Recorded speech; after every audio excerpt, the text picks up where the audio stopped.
Hello, গাছটি দেখে আপনারা বুঝতেই পাচ্ছেন যে এটা একটা লঙ্কার গাছ। কিন্তু এটা যে কী ভ্যারাইটি লঙ্কা সেটা কি আপনারা জানেন? হ্যাঁ, হয়তো অনেকে জানবেন। এটা অনেকে ঘিয়ে লঙ্কা, কেউ বা নাগামরিচ, আবার কেউ বোম্বাই লঙ্কা নামেও আপনারা চেনেন। আমি তো ঘিয়ে লঙ্কা নামেই চিনি, কেননা এই লঙ্কাটা এতটাই ঝাল যে একটা মানুষ গোটা লঙ্কাটা খেতে পারবে না। সেকেন্ডলি, এই লঙ্কাটা যখনই আপনারা খাবেন দেখবেন এটা ঘিয়ের একটা সুন্দর সুগন্ধ বের হচ্ছে। আসলে এই লঙ্কাটা আমার মায়ের ভীষণ প্রিয়। দেখুন কি সুন্দরভাবে সব লঙ্কাগুলিকে তুলে নিচ্ছে।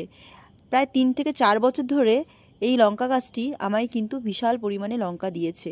লঙ্কা গাছ কতদিন বাঁচে সেটা বলতে পারবো না, তবে হ্যাঁ, আমি একটা লঙ্কা পাকিয়ে নিয়েছি, সেখান থেকে আবার নতুন করে চারা তৈরি করে নেব। এবার দেখুন, একটা কথা বলি, এই যে লঙ্কার গাছটি দেখতে পাচ্ছেন, আমি কিন্তু কোনো নার্সারি থেকে নিয়ে আসিনি।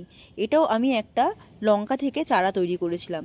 যখন চারাগুলো তৈরি করেছিলাম প্রায় 25টা মতন চারা হয়েছিল। আমি সব গিফট করে দিয়েছিলাম আর একটা নিজের কাছে রেখেছিলাম। তার থেকেই এত ভালো রেজাল্ট পেয়েছি। আজকের ভিডিওটা এই পর্যন্ত। টাটা।